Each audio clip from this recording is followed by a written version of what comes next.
Good afternoon. We are here today in the Centennial Chapel talking with Sister Marjorie Lawless, a longtime teacher at Norwood-Fontbonne Academy, 28 years in our Montessori program, about lace making. When our students gathered on Monday for a prayer service to begin Legacy Week, we talked about different images that might relate us to the Sisters of St. Joseph, and lace making was one of the images shown. Lace in the sense that it intertwines and connects people together, much as our sisters call us to all be in union with each other and with God. Welcome, Sister Marjorie. Thank you, Ms. Mantiero. The sisters speak of bobbin lace making. What is bobbin lacing? Well, let me just show you a little visual so you'll have an idea of what I am talking about. This is a lacing pillow that we made so that we could take a class in lace making in Lapuy. I took a class in Kansas City, so it was as authentic as I could get to the lace making that's done even today in Lapuy.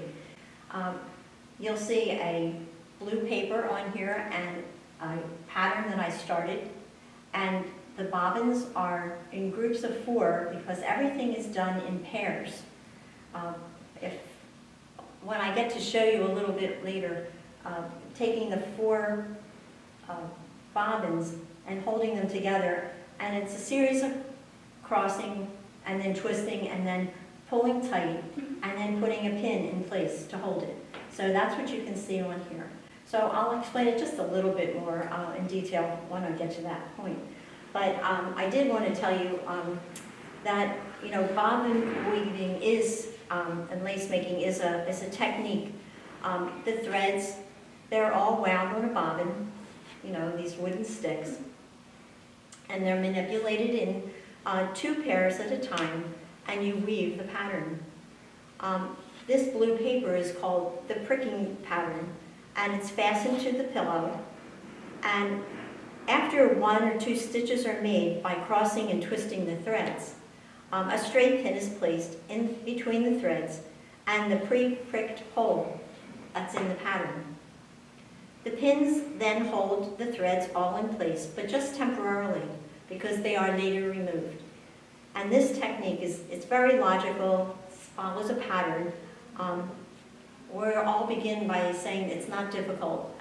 It's challenging to begin with, and I'm an amateur, so I'm only up to 16 bobbins that I'm working with.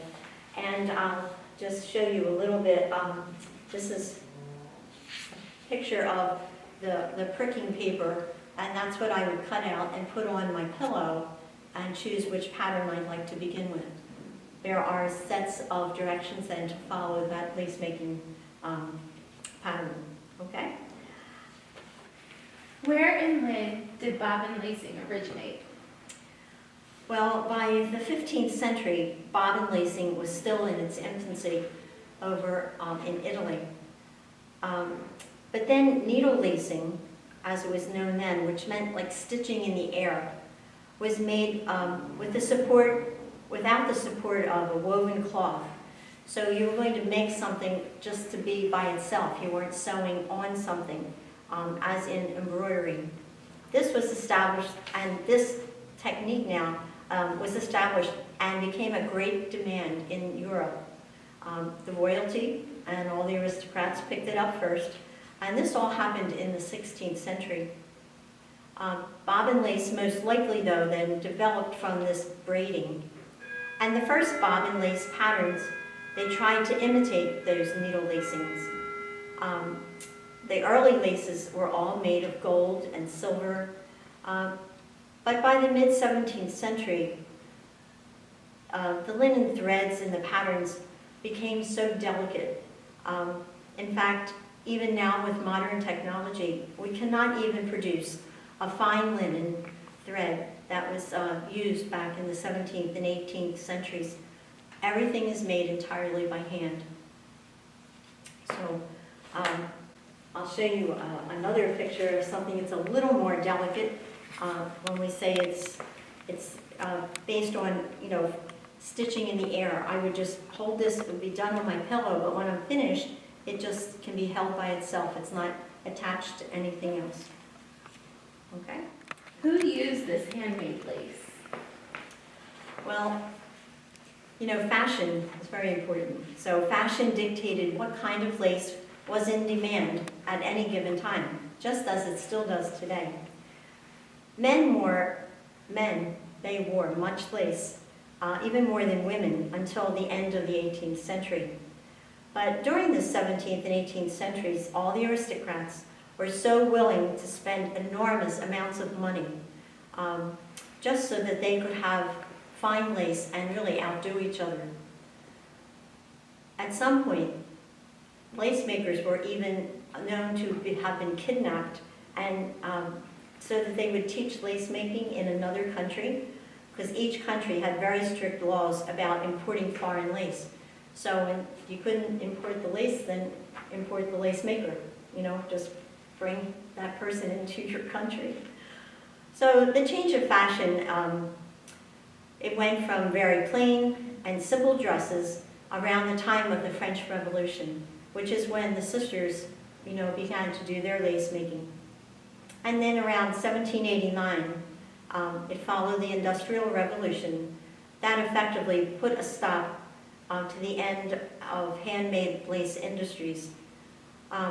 Thousands of lace makers then lost their jobs, and the lace machine was one of the very earliest machines. Now, 200 years later, only hobby lace makers are around the world are trying to rekindle this this beautiful art, and it is an art.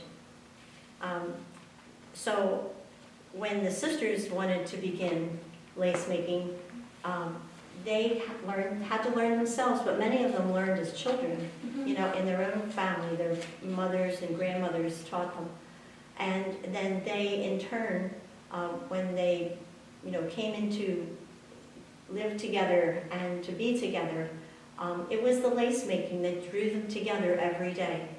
They would, first of all, come home from their day of being out in their ministry, and they'd sit around that kitchen in La Puig and sit around the hearth, and they would just take time to talk to each other. And that in turn grew into sharing the state of the heart. Like, how did you meet God today?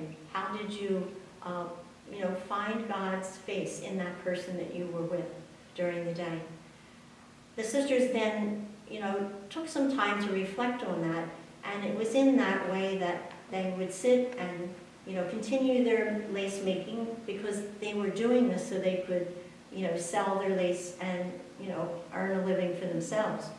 But they would take time to deepen their own contemplative way of being quiet, reflective, and using these laces to kind of just be a model for them of their life.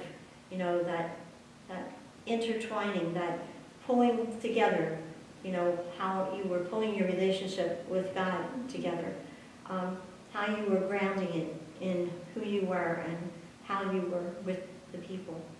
And one thing, you know, grew into another, that when the sisters would go back out into the field the next day, out into the city, and really meet the needs of the people then, they would maybe sometimes show them how to lace, bobbin lace make themselves so that they could support their families.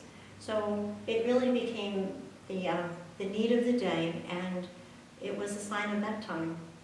We don't do it that much today because the lace making, at the rate I do it, we'd never make any money, so I'm glad we go out and do other types of ministry. When I look at the lace that you have here, I notice spaces between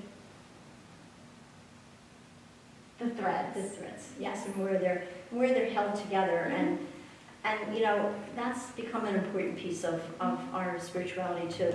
You know, it's those spaces that we need to leave open so that, you know, God can enter into that space and help us to change the pattern of our own lives, or the pattern that the lace makes by the time you're finished.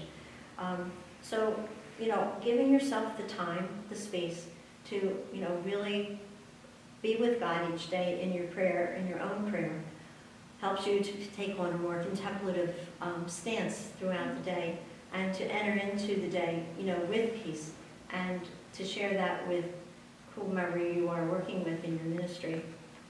So that space is very liminal, very important. I think of our students when they get ready to go on service learning, the relationships that they'll be building.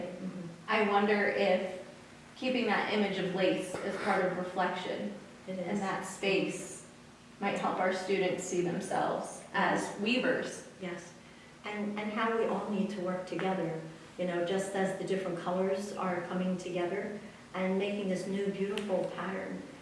That's how we need to work together to let ourselves come as someone new to meet the needs of the people that we have gone to in our ministries, or the children going into their service learning fields.